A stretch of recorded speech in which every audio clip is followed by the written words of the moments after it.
O livro Um Curso em Milagres possui um prefácio com 3 partes. A primeira parte, intitulada Como Veio a Existir, e a segunda parte, intitulada O que é, são de autoria de Ellen Schumann. Já a terceira parte, intitulada O que diz, foi escrita pelo processo de ditado interno recebido por Ellen Schumann. O que diz? Nada real pode ser ameaçado. Nada irreal existe. Nisso está a paz de Deus. É assim que um curso em milagres começa. Ele faz uma distinção fundamental entre o real e o irreal, entre conhecimento e percepção. Conhecimento é verdade e está sob uma única lei, a lei do amor de Deus. A verdade é inalterável, eterna e não é ambígua. É possível não reconhecê-la, mas não é possível mudá-la. Ela se aplica a tudo o que Deus criou e só o que Ele criou é real. Está além do aprendizado, porque está além do tempo e do processo. Não tem opostos, não tem início e não tem fim. Simplesmente é. O mundo da percepção, por outro lado, é o mundo do tempo, da mudança, dos inícios e dos fins. Ele se baseia em interpretação, não em fatos. É o mundo do nascimento e da morte, fundado sobre a crença na escassez, na perda, na separação e na morte. Ele é aprendido mais do que dado, seletivo nas ênfases que dá à percepção, instável em seu funcionamento e impreciso em suas interpretações. Do conhecimento e da percepção surgem, respectivamente, 2 sistemas de pensamento distintos, que são opostos em todos os aspectos. No domínio do conhecimento, nenhum pensamento existe à parte de Deus, porque Deus e sua criação compartilham uma única vontade. O mundo da percepção, no entanto, é feito pela crença em opostos e vontades separadas, em perpétuo conflito umas com as outras e com Deus. O que a percepção vê e ouve parece ser real, porque ela só permite que entre na consciência o que está de acordo com os desejos de quem está percebendo.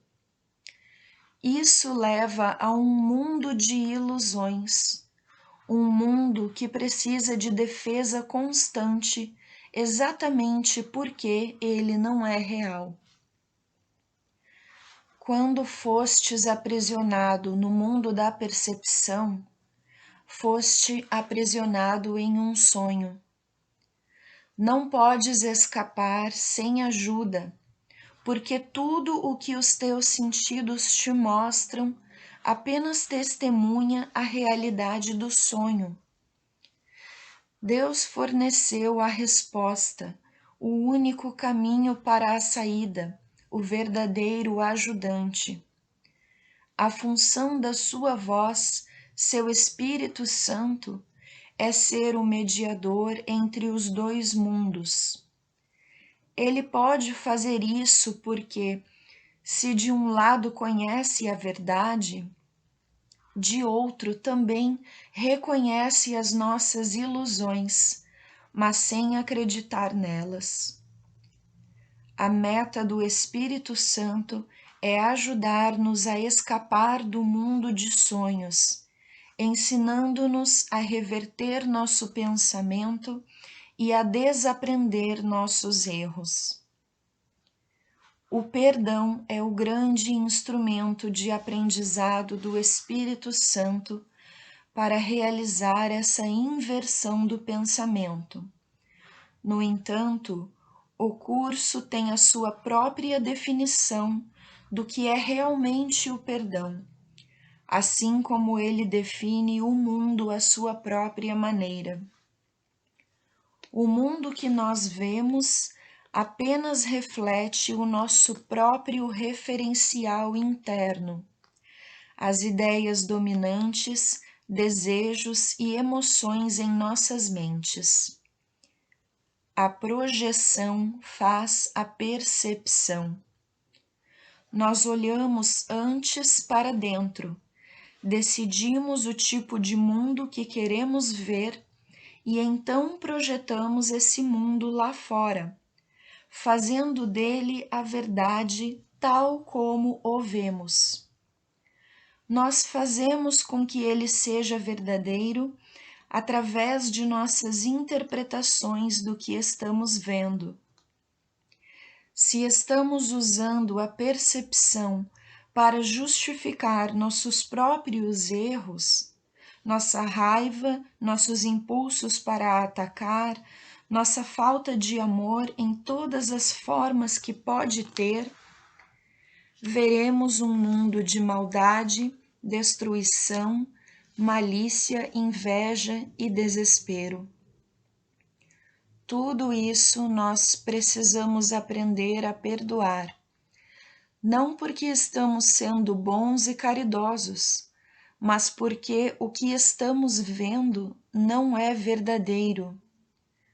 Nós distorcemos o mundo pelas nossas defesas tortuosas e estamos consequentemente vendo o que não existe.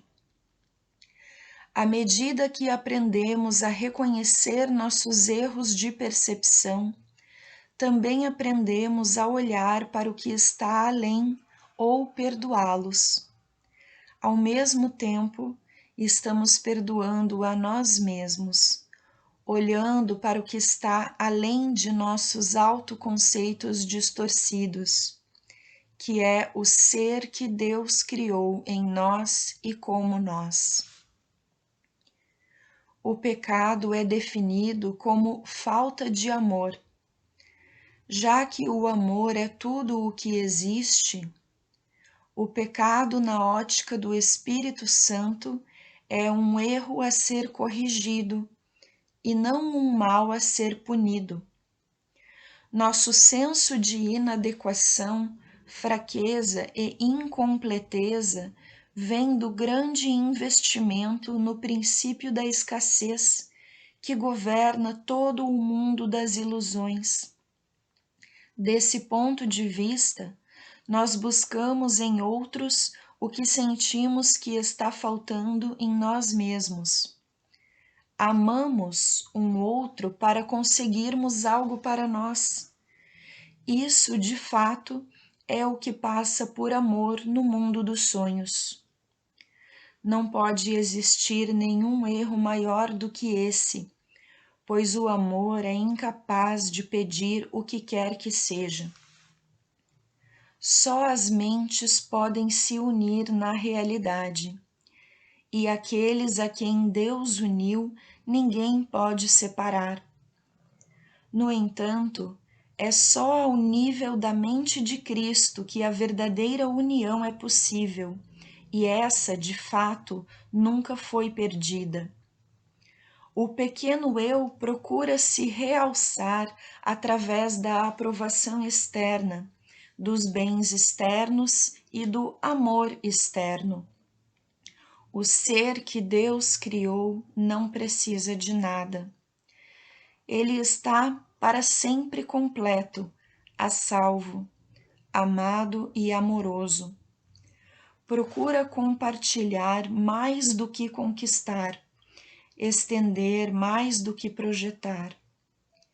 Ele não tem necessidades e quer unir-se a outros devido à consciência mútua da abundância.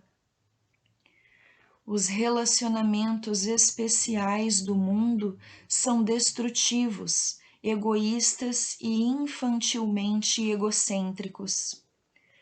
No entanto, se dados ao Espírito Santo, esses relacionamentos podem vir a ser as coisas mais santas na Terra, os milagres que indicam o caminho para o retorno ao céu. O mundo usa os seus relacionamentos especiais como uma arma final de exclusão e uma demonstração do estado de separação. O Espírito Santo os transforma em lições perfeitas de perdão e lições que nos levam a despertar do sonho. Cada um é uma oportunidade de deixar que as percepções sejam curadas e os erros corrigidos. Cada um é mais uma chance de perdoar a si mesmo, perdoando ao outro. E cada um vem a ser mais um convite ao Espírito Santo e à lembrança de Deus. A percepção é uma função do corpo e, portanto, representa um limite na consciência. A percepção vê através dos olhos do corpo e ouve através dos ouvidos do corpo. Evoca as respostas limitadas que o corpo dá. O corpo parece ser amplamente automotivado e independente. No entanto, ele responde só às intenções da mente. Se a mente quer usá-lo para o ataque em qualquer forma, ele vem a ser vítima da doença, da idade e da decadência. Se em vez disso a mente aceita o propósito que o Espírito Santo tem para ele, ele vem a ser um meio útil de comunicação com os outros, invulnerável por tanto tempo quanto for necessário para ser gentilmente deixado de lado quando a sua utilidade chegar ao fim. Em si mesmo ele é neutro, como tudo no mundo da percepção. É usado para os objetivos do ego ou do Espírito Santo, dependendo inteiramente do que a mente quer. O oposto da ótica que se tem com os olhos do corpo é a visão de Cristo, que reflete força em vez de fraqueza, união em vez de separação e amor no lugar do medo. O oposto da audição através dos ouvidos do corpo é a comunicação através da voz por Deus, o Espírito Santo, que habita em cada um de nós. A sua voz parece distante e difícil de ser ouvida, porque o ego, que fala pelo ser pequeno e separado, parece falar muito mais alto. De fato, isso está revertido. O Espírito Santo fala com uma clareza inconfundível e com um apelo irresistível. Ninguém que não escolhesse se identificar com o corpo poderia ser surdo às suas mensagens de liberação e esperança, ou poderia falhar em aceitar com alegria a visão de Cristo em lugar do seu miserável retrato de si mesmo. A visão de Cristo é a dádiva do Espírito Santo, a alternativa de Deus para a ilusão da separação e para a crença na realidade do pecado, da culpa e da morte. é a única correção de todos os erros da percepção, a reconciliação dos aparentes opostos nos quais esse mundo se baseia. A sua luz benigna mostra todas as coisas de outro ponto de vista, refletindo o sistema de pensamento que surge do conhecimento e fazendo com que o retorno a Deus não só seja possível, mas inevitável. O que era considerado como injustiças feitas a alguém por outra pessoa, agora vem a ser um pedido de ajuda e um chamado para a união. O pecado, a doença e o ataque são vistos como percepções equivocadas que pedem um remédio através da gentileza e do amor. As defesas são postas de lado, porque onde não há ataque, não há necessidade delas. As necessidades de nossos irmãos passam a ser as nossas, porque eles fazem conosco a jornada em direção a Deus. Separados de nós, eles perderiam o seu caminho. Sem eles, nós nunca poderíamos achar o nosso. O perdão é desconhecido no céu, onde a sua necessidade seria inconcebível. No entanto, nesse mundo o perdão é uma correção necessária a todos os erros que cometemos. Oferecer o perdão é o único modo de o recebermos, pois ele reflete a lei do céu, onde dar e receber são a mesma coisa. O céu é o estado natural de todos os filhos de Deus, tal como ele os criou.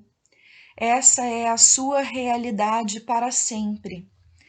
Ela não foi mudada por ter sido esquecida. O perdão é o meio através do qual nós nos lembraremos. Através do perdão, o pensamento do mundo é revertido. O mundo perdoado vem a ser a porta do céu, porque através da sua misericórdia podemos finalmente perdoar a nós mesmos. Não aprisionando ninguém à culpa, nós nos libertamos. Tomando conhecimento de Cristo em todos os nossos irmãos, reconhecemos a sua presença em nós mesmos. Esquecendo todas as nossas percepções equivocadas e sem nada do passado para nos deter, podemos nos lembrar de Deus. Além deste aprendizado, não podemos ir. Estamos prontos e o próprio Deus dará o passo final em nossa viagem de volta a Ele.